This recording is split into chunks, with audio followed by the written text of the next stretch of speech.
We shall pick articles that has relevance for civil service examination and we shall discuss them as per the demand of the exam. These are the articles that we have taken up for discussion and at the end we shall have a speed test. There is an article in today's newspaper concerning non-payment of wages of site supervisors under MGNREGS. Mahatma Gandhi National Rural Employment Guarantee Scheme. This we have covered multiple times in detail previously in the DNS. But we have discussed that from the perspective of polity and governance and social issue. Today, we shall discuss this from the perspective of GS Paper 4. I'll give you a case study concerning the news. It will be so much nice if you attempt the case study on your own before listening to the discussion. You can pause the video and read the case on your own, but anyways, I will have to read the case. It will be a little lengthy case as UPSC has started to ask in the recent years. Samir is a newly recruited civil service officer who got the opportunity of getting posted in the Ministry of Rural Development. Samir is young, energetic, diligent, and has shown early signs of sound civil service values. He is very excited to work as a civil servant and bring positive change in the society. His new task is to look into the functioning and implementation of government's flagship program, MGNREGS. Samir was looking forward to his new learning experience. Samir was looking forward because he is young, energetic, diligent officer. He was looking forward to his new learning experience and also to come up with some new ideas. But soon he realized that the ambience in the department was not amenable for learning and exploring. Seniors were not receptive to the request that seek details. Everyone showed themselves to be very busy. So Samir on his own started to look into the implementation of the scheme. He gradually realized there was laid-back attitude of the officers. On inquiry from ground, he discovered that wages of mates or the site supervisors under MGNREGS are inordinately delayed. Mates, as they are called, the site supervisors, they are the frontline supervisors of the program. They are listed as semi-skilled workers because of the specialist nature of their job. The workers under MGNREG, as you would know, they are categorized as unskilled. But these supervisors, they are categorized as semi-skilled workers. Now, this categorization as semi-skilled, this should have been a leg up for them, but unfortunately, this has ended up as being a complication. Why? Because their wages come from the material component, and 60% of the material component comes from the union government. And this component is being released erratically, caught up in the bureaucratic delays and chronic fund crunch. Owing to the delay in many states, the mates have started listing themselves as unskilled workers to get the wage on time. Because anyways, the difference in the wage of unskilled and semi-skilled workers is not too much. And this can help in beating the inordinate delay sometime up till an year, sometimes up to an year. Samir got startled by such limitations in the implementation of the scheme. He was surprised. He figured that the problem is not only with payment of wages of mates, but there was no proper record of MGNREG's assets. There was no initiative for upskilling of MGNREG's workers in his district. Online monitoring of wage using e-governance tool was also not done. And when he complained the matter to the concerned authority, he was told that their hands are tied due to lack of funds and infrastructure. Manpower was also below the sanctioned strength. On confronting the secretary to the ministry on the issue of low numbers of beneficiaries of MGNREGS, he was shown detailed record of beneficiaries. He was asked to behave like a civil servant rather than a pessimist journalist. He also gave a suggestion to delink the mate's wages with the material component. Because as per the law, the payment to MGNREG's workers has to be done within 15 days, and in case of delay, they must be adequately compensated. But that is for unskilled workers. There is no such timeline for the semi-skilled workers, which the mates are, and the money for their wages comes from the material component, which generally is delayed. But on giving such suggestion, he was rebuked and he was asked to shut up. The news of Samir's quote-unquote adventurism got spread in the department. The additional secretary called him and asked him to have faith in the system. He was told that you are just a cog in the wheel. You are not the system itself. Results of socially important schemes take times to yield. Patience is the key to administration. This was the lesson given by the additional secretary to Samir. He was also told that his reputation in the department will be a crucial factor in deciding his postings, the projects that he will lead, and of course his promotions. After all these, Samir got disenchanted. He was not able to understand if the problem was with him or with the system. It's a fairly long case, but you must have practice to handle both the shorter ones and the longer one like this as well. There are 4 questions. What are the possible emotions running through Samir? What, according to you, is the core issue in the case? Analyze the case from various perspectives and highlight the ethical issues. What should be the course of action for Samir? I suggest you take some time out. If you're having the inertia to actually solve the case on piece of paper, at least you have the mental models of the answers ready. The first question is, what are the possible emotions running through Samir? You have to have the list of basic emotions, both negative and positive ones, because emotion is a very foundational thing in your syllabus. Your syllabus begins with human values, and values are built out of 2 things: cognition and emotion. When these 2 are combined, the result is value. The attitude comes from values, and the behavior has a direct link with attitude. So, a very fundamental question based on a fundamental concept of emotion. The possible emotion running through Samir could be anger. Anger because he could see the rights of people getting violated. He was also told by the additional secretary that his future career, his promotion posting, and the projects that would be dependent on the reputation he holds in the department. So there could also be an emotion of fear getting instilled in him. There could be emotion of hopelessness and frustration because he sensed the non-cooperative attitude in the department. There could also be emotion of disgust because people are going easy. They are having easygoing attitude despite the fact that people are suffering, despite the fact that there is inordinate delay in the payment of wages and the emotional and psychological suffering that it causes. Confusion is also considered to be an emotion. Confusion definitely must be running through Samir because he is having many ethical dilemmas. One of the dilemma is whether he is right in his approach. Should he feel disturbed? Or should he be more patient as advised by the additional secretary? The second question was, what according to you is the core issue in the case? As such, you can identify many ethical issues, and that anyway has been asked in the case separately. In the third part, you would see that they have asked to highlight the ethical issues. So there are many issues that you can identify in a long case like this, but here they have asked the core issue. So you have to pick one of the issue that you think is the core thing here. If you simply run through your syllabus, you could find many things, like the aptitude and the foundational values of civil services. You can say that these are getting violated. There's also mention of work culture in the syllabus. The work culture obviously does not seem to be proper in the department. That could also be the core issue. You also have in your syllabus utilization of public funds, which does not seem to be very effective in the given scenario. There are challenges of corruption. UPSC has once asked that corruption is not just drawing financial benefit. They have asked non-performance of duty, will you consider that as corruption? And that's the challenge. The challenge is in the identification and handling the act of corruption. There are many issues that you can think of, but I would consider here the core issue is absence of a spirit of public service. Public service has been mentioned in your syllabus twice. You have in your syllabus dedication to public service as one of the civil service aptitude. And you also have mention of concept of public service.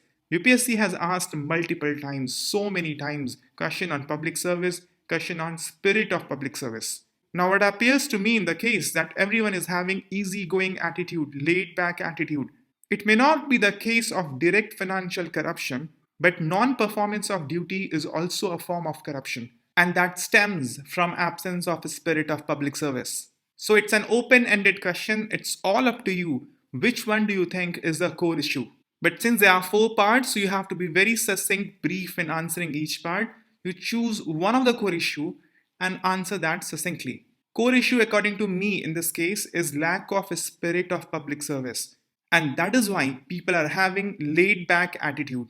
They're having negative mindset of giving excuses of lack of fund or infrastructure. And that is causing inordinate delay, procrastination, non-action. The third question was analyze the case from various perspectives and highlight the ethical issues. When you have to analyze the case from various perspectives, you better go by stakeholder approach. The thing is that when you mention the ethical issue, that itself is analysis of the case.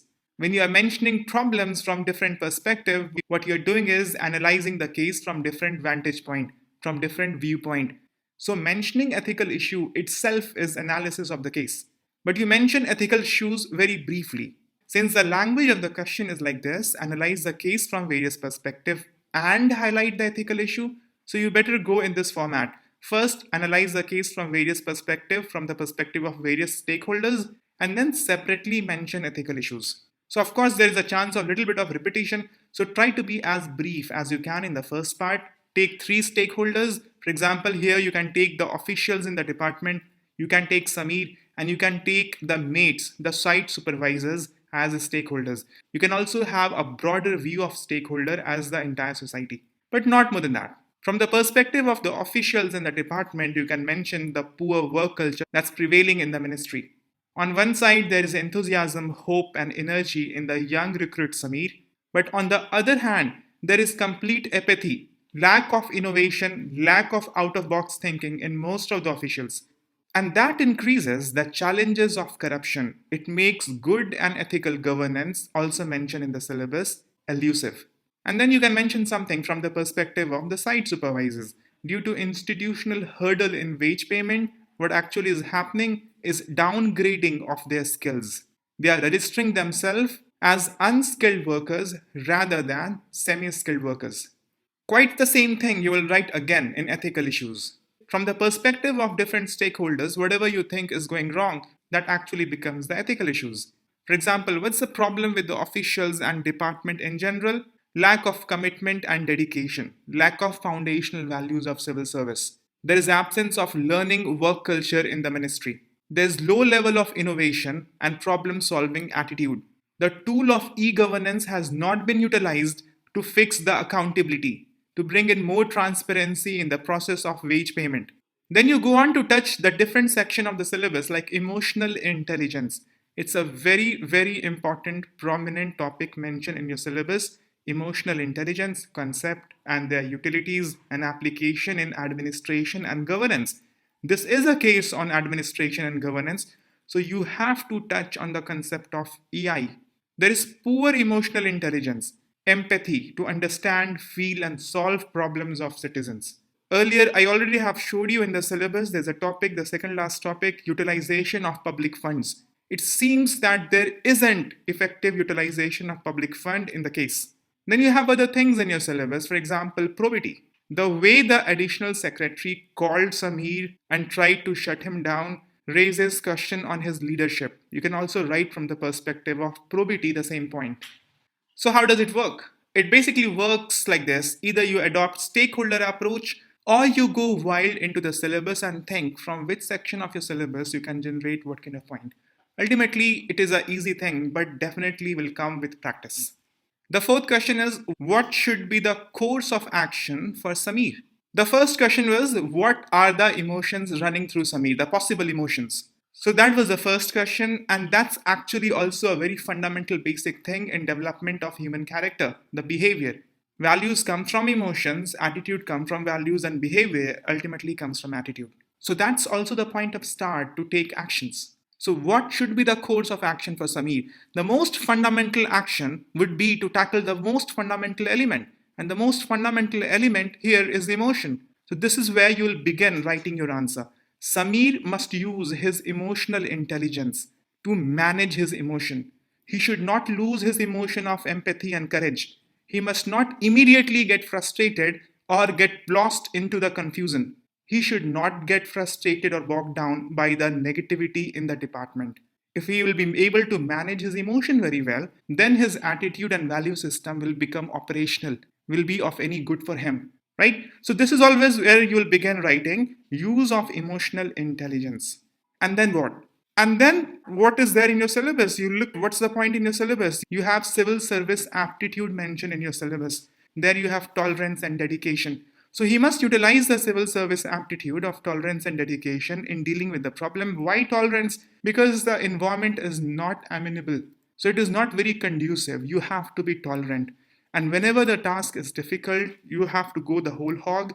You have to remain dedicated, right? So you have tackled these two things, your own emotion and the civil service aptitude of dedication, spirit of public service. Now what? Now you go further into the syllabus, you will find things that will guide you to right answers. Your syllabus mentions persuasion and social influence, where they have talked about attitude. To change the attitude, the tool that is called as persuasion. Since you are a new recruit, you are the junior member in the organization, you do not have that position of authority to get things done by directives. So, what you have to adopt as the tool to bring change is persuasion. So, at your level, what you can do, you can remind everyone of their constitutional and civil service duty. There are many tools of persuasion. For example, you can point figures, facts, you can make a proper report on the debt condition due to non-payment of wages. So that maybe these things will evoke emotion. There are other tools to provoke powerful emotion. For example, showing them the pictures or physically bringing some of the supervisors and their family to the department to show the sorry state of affair. This may touch on the conscience of the officials. So you have checked EI of the syllabus, you have checked the foundational values and aptitude, you have checked on persuasion, right? Then you can go on to the other part of the syllabus regarding public administration. Samir, of course, himself must set as a role model for others to follow. He must try his best to improve the work culture as much as he can. He can come up with some innovative solution because it's mentioned in the case that he's energetic, he's diligent, he's young. So he must provide some solution to the problems. For example, wages of the mates, the supervisors, can be completely delinked with the material component. There could be suggestion given to the secretary and additional secretaries to report on day-wise pendency in the payment. That will act as a tool. Reporting, indexing, ranking, it's a powerful way of persuasion. The reports that the World Bank has made on the ease of doing business that had a great impact on the effort that India took to break into top 50. So if you just prepare a report and highlight that on daily basis, it will be a powerful persuasive tool. And then you can chip in some philosophy in your answer. Aristotle has said, man is a rational creature. Immanuel Kant has said there is nothing above reason. So you must not lose hope in humanity as has been called for by Gandhiji. That will check largely different section of your syllabus and that will make the answer very, very rich. There is an article on page number 4, examine plea to terminate 33-week fetus. The High Court has given the directive to Lok Nayak Jayaprakash Hospital to constitute a medical board to examine 23-year-old woman seeking termination of her 33-week pregnancy. As per Medical Termination of Pregnancy Amendment Act of 2021, beyond 24 weeks, termination of pregnancy can be done on the ground of substantial fetal abnormality if a medical board confirms that. And that is why the High Court has asked the Lok Nayak Jayaprakash Hospital to constitute the medical board. Since there are dearth of news in the newspaper today, we'll have a sort of revision of Medical Termination of Pregnancy Act and the reproductive right of women in general. Let me quickly give you a brief history of abortion laws in India. Up till 1971, abortion was criminalized under Section 312 of IPC. Abortion was considered to be intentionally caused miscarriage. Government of India in 1964 formed a committee to be headed by Shantilal Shah. From 1960s, Government of India was gathering various survey data under National Family Health Survey. It was very well known that the abortion rate in India is very high. 3.6 to 5 million abortions were happening in India annually. In those days, the risk for mother in any abortion process was very high. Because of lack of technology, abortion was very, very risky.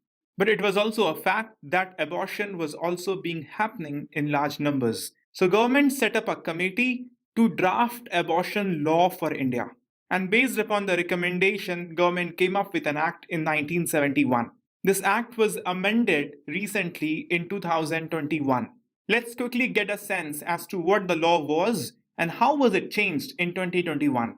The Medical Termination of Pregnancy Act that was first enacted in 1971 allowed for termination of pregnancy up to 12 weeks on advice of just one doctor. It allowed for termination of pregnancies between 12 to 20 weeks on advice of two doctors. And 20 weeks was the upper limit. Beyond 20 weeks, there was no provision for abortion. But however, abortion could have been done if there was serious risk to the life of the mother. With the amendment that came in 2021, abortion can now be done up till 20 weeks on advice of just one doctor. There was one very important change that was brought in the abortion law in India with the amendment in 2021. There was a window of 4 weeks between 20 to 24 weeks. In this window, abortion can be done for some special categories of pregnant women on advice of two doctors. Later on, the rules for this amendment came and it listed down those special categories of pregnant women. There was another very substantial change that was brought about with this amendment. Beyond 24 weeks, there was provision of termination of pregnancy on only the condition that there is substantial fetal abnormality. And this abnormality has to be declared by a medical board. So after the amendment, every state need to have the medical board. And as before, if there is a serious threat to the life of pregnant women, then abortion can be carried out. But you cannot carry out abortion just because your husband left you, or maybe you change your mind, or for any such reason. In India, abortion can be done at any time if there is threat to the pregnant woman's life. For any reason, you can carry out abortion till 20 weeks on advice of one doctor. Between 20 to 24 weeks, all women cannot carry out abortion. There's a list of some special categories of women that we will talk about very shortly. And beyond 24 weeks, abortion can be carried out only in a case when there is substantial fetal abnormality. And that abnormality has to be declared by a medical board constituted by the state government. There is one very important thing that you should take note of that's extremely important, not just for this news, but from the point of view of larger repercussion in society in the institution of family in India. In the original Medical Termination of Pregnancy Act 1971, abortion can be done only by married women. But the Amendment Act of 2021 allowed the unmarried woman or the single mother to terminate the pregnancy. The amendment to the Medical Termination of Pregnancy Act of 2021 changed the word husband to partner. So previously, termination to pregnancy was allowed up till 20 weeks, but this was only for married women. But presently, it is allowed till 20 weeks only on advice of one doctor for all kind of conceiving women. So this is how the abortion law of India stood till 29th of September until the Supreme Court gave its judgment. Supreme Court has said that reproductive rights will not just include the right to decide whether or not or of what type of contraceptive to use, but it also includes right to access education and information about contraception and sexual health. It includes right to choose whether or when to have children, right to choose the number of children, and right to choose safe and legal abortion. It includes the right to access reproductive health care. And listen and remember this, it also includes autonomy to make decisions on these rights. This is a lead article from page number 6, Connecting India's East with the Indo-Pacific.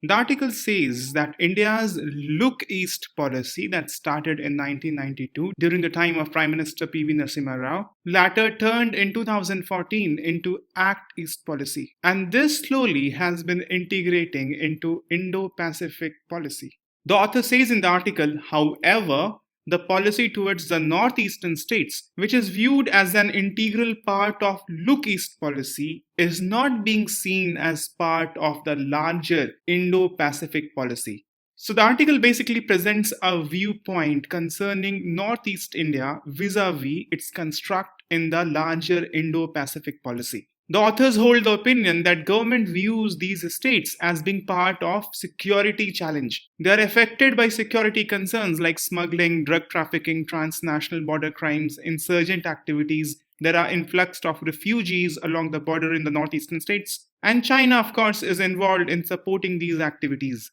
So the security considerations have taken primacy over developmental considerations. The authors are suggesting in the article that there has to be a different approach that is required to integrate northeastern states into an important foreign policy like Indo-Pacific strategy. And how it can be done? It can be done by going beyond geopolitics and geoeconomics. The focus should come to geocultural dimension, beginning from our own states as well, where people-sensitive border management should be done. Tourism, for example, medical tourism, can be promoted in states like Manipur. The author puts forward nice argument that expanded people-related cooperation will have a wider acceptance, and Indo-Pacific and consolidation of the Quad will get more traction. So the author gives forward a way. The author agrees that Indo-Pacific seems some kind of distant strategy for the international relation. But if we look at Indo-Pacific strategy as the outer circle of Bay of Bengal littorals, then the concept seems closer to home. So the argument is that first the member states, they must invest more in BIMSTEC. And with the activities of BIMSTEC and geocultural strategy, slowly and gradually, the state must integrate. Taking the northeastern states along, we must expand our circle and the periphery of influence, not just on geopolitics and geoeconomics, but based on geocultural strategy. That said, the article doesn't have much of the content to be used for UPSC exam, but the concept, the standpoint taken by the author is nice. But here the question is that BIMSTEC itself suffers through many limitations. So we'll just have a brief on BIMSTEC and the inherent limitation in the organization. The story begins in the year 1997. 4 countries came together to form our economic cooperation body. The body was initially called as BIMSTEC, Bangladesh, India, Sri Lanka, Thailand Economic Cooperation. Then later in the year, Myanmar took entry into the body, and now the organization was called as BIMSTEC. In 2004, Nepal and Bhutan also got added into the body, and then for the sake of convenience or familiarity, this hyphen was removed and the body was called as BIMSTEC. But now the acronym has a changed full form, and this is what it is called now. Bay of Bengal Initiative for Multi-Sectoral Technical and Economic Cooperation. BIMSTEC represents a region. The member countries are the littoral states or in the adjoining region of Bay of Bengal. It can be seen as a contiguous region from Himalayas to the Bay of Bengal. BIMSTEC also forms an important link between South and Southeast Asia. And hence, by extension, it forms an inter-regional cooperating platform between SAARC and ASEAN members. 2 of the members, Myanmar and Thailand, they are members of ASEAN. Bangladesh, Bhutan, Nepal, India and Sri Lanka, they are the members of SAARC. The region of BIMSTEC, the region of Bay of Bengal as such, also holds prominence because 1/4 of world traded goods cross this region. India has invested a lot with BIMSTEC countries. There are important projects running between India and BIMSTEC countries like Kaladan Multimodal Project. It links India and Myanmar. Asian Trilateral Highway or IMT Highway links India, Myanmar and Thailand. We also have BBIN Motor Vehicles Agreement among Bangladesh, Bhutan, India and Nepal for seamless flow of passenger and cargo traffic among these 4 nations. The strategic significance of BIMSTEC as a regional body is quite high for India. In the geostrategic sphere, India has some core policies, and BIMSTEC as a regional body enables India to implement these policies. For example, the Neighborhood First policy of India. These countries are at the immediate periphery of India and gives opportunity for India to take forward Neighborhood First policy. BIMSTEC is also a connecting link between South Asia and Southeast Asia. So it is central to Act East policy of India. Development of northeastern state and accordingly developing relation with Eastern and Southeastern Asia is also an important part of India's geostrategy. BIMSTEC as a platform gives opportunity for India to link its northeastern region with Bangladesh, Myanmar, Thailand and onwards to Asian nations. Over the period of time, India has transitioned from Look East policy to Act East policy, and the focus has got enlarged to cooperation in the Indo-Pacific region. BIMSTEC, unlike SAARC, can be seen as part of Indo-Pacific region. Some of the nations of BIMSTEC have become very close to China. For instance, Myanmar and Thailand in particular, and also Sri Lanka. So BIMSTEC as a cooperating body gives opportunity to India to develop better relation with these nations and counter China. BIMSTEC since is a connecting link between South Asia and Southeast Asia, between SAARC and ASEAN. If we get our master plan for transport connectivity ready within BIMSTEC, then that will help us to integrate India, especially northeastern India, with ASEAN master plan of connectivity that is going to come up in 2025. BIMSTEC, as you would know, gained prominence after 2017-18, when relationship between India and Pakistan ran into bad weather. India since then has used BIMSTEC as a counter to SAARC. So BIMSTEC can be used as a regional cooperating body bypassing Pakistan. But despite the potential that BIMSTEC hold in the geostrategy realm for India, still there are multiple hurdles in making BIMSTEC a vibrant regional cooperating body. First and foremost, for any regional body to work, the bilateral relation among the individual members that must be cordial. But this exactly is not the case in BIMSTEC. For instance, relationships are quite strained on again, off again between India and Nepal. Lately, relationship is getting strained between India and Sri Lanka more and more because of Tamil issue and the important projects getting cancelled. Bangladesh is having tough time in cooperating with Myanmar when refugees are knocking on the door of Bangladesh in huge numbers from the Rakhine state of Myanmar. There are also border conflict between Myanmar and Thailand. This is not how it works. No regional body can work with immense amount of tension between individual members. It is also not very clear as to how BIMSTEC can be utilized better over and above SAARC, because Nepal and Sri Lanka, they want revival of SAARC, even when they are cooperating within BIMSTEC. There is always a looming danger of China's intrusion. As we have mentioned before, Myanmar, Thailand, and Sri Lanka, they are very close to China.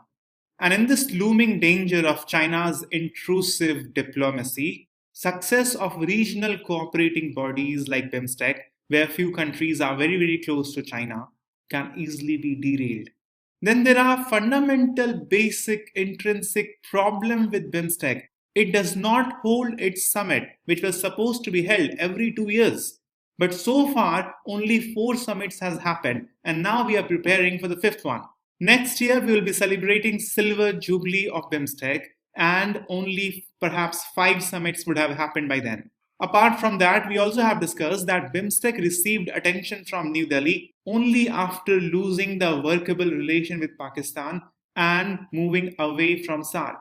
During the COVID-19 pandemic, we have seen various regional bodies like ASEAN, SCO, other international organizations like G20. They have been deliberating, meeting regularly. But BIMSTEC leaders, they failed to do their meetings. There was talk of BIMSTEC Free Trade Agreement. It was negotiated in 2004, but there is no practical advancement on this yet. BIMSTEC countries so far mostly have been involved in humanitarian works, in disaster relief activities. But no considerable progress has been made on trade and economic front. The negotiation on free trade agreement is lying in the cold storage. There is no substantial progress in reducing non-tariff or tariff barriers among the nation to increase the trade. The regional trade utilization in BIMSTEC is only around 6%. Any regional body does not work only on the basis of security cooperation. If you look at bodies like ASEAN, SCO, there is always an important economic cooperation involved. Then there are problems and issues related with sub-regional initiatives like BCIM Forum for Bangladesh, China, India, and Myanmar. China has been given a proactive membership here. So this obviously raised questions about exclusive potential of BIMSTEC. If BIMSTEC has to work, if we want to tap on the geostrategic benefit of BIMSTEC, it has to be reinvented. Now sit straight and please answer these questions. I would suggest you to have a timer of 2 minutes and attempt the speed test. Take it in a form of a test, it will be more helpful to you. The first statement, under MGNREGS, Wages of unskilled workers have to be paid within 15 days, and if there is any delay, the central government has to compensate them. It's a factual and a true statement. The wage component under MGNREGS, 100% of that is contributed by the central government so as to encourage employment generation by the state. And it is mandated by the law that the wage must be paid within 15 days. The second statement, for the material component of MGNREGS, funding pattern between the center and the state is 75:25 for plain areas and 90:10 for special areas, Northeast region and 3 Himalayan states. Well, this was the original mandate, but later it was changed. The funding pattern for material component as it stands today between the center and the state, it's 60:40 for the plain areas and 90:10 remains the same for the special areas. So this statement is false. If protest is going on in a state against construction of a port for a while, then central government can send armed forces to restore peace without the consent of the state.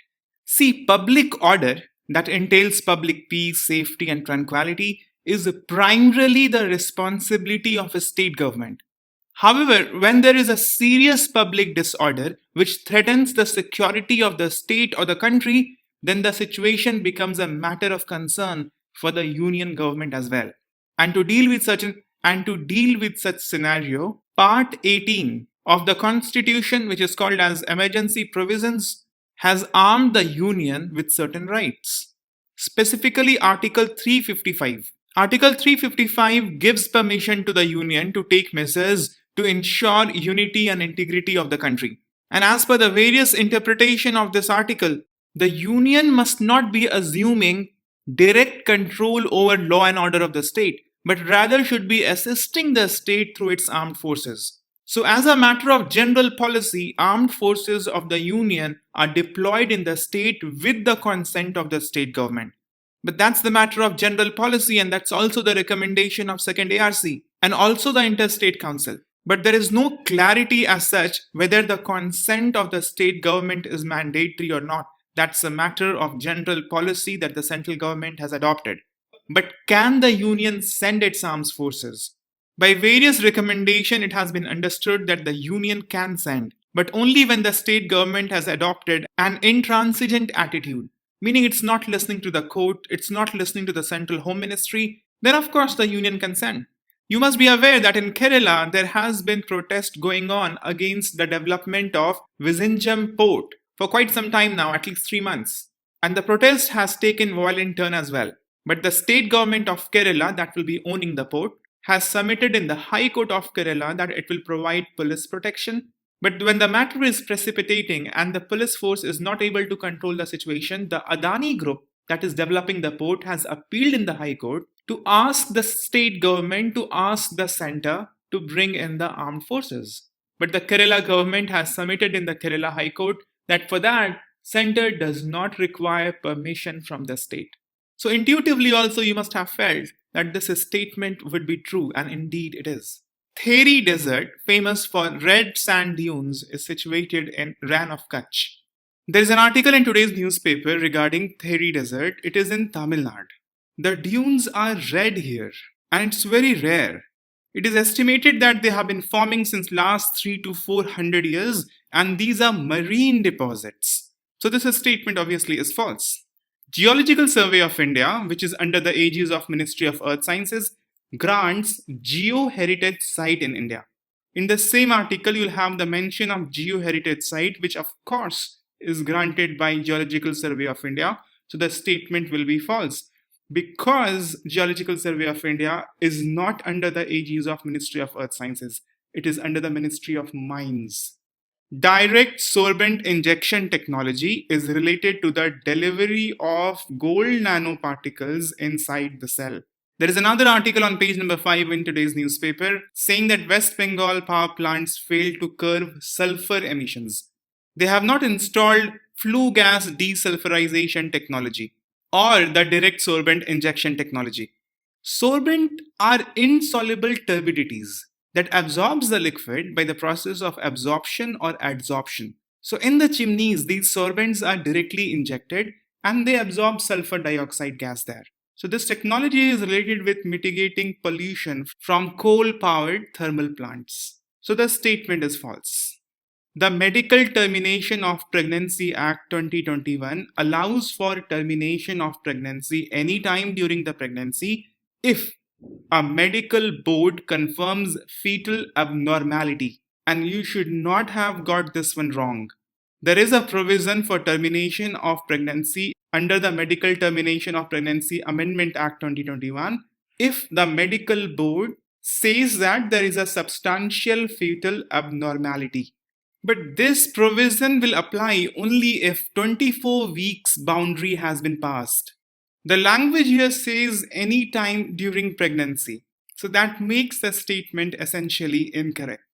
Reproductive right, including the right of choice whether to have or to not have a child, and the right to terminate pregnancy is a fundamental right in India. So far it was correct. Reproductive right that includes a lot of many rights, like right to choose whether to have or to not have a child, of course, is a fundamental right. But right to terminate pregnancy is not a fundamental right. Otherwise, there wouldn't have been so much of regulations like formation of medical board after 24 weeks. So the statement again is false.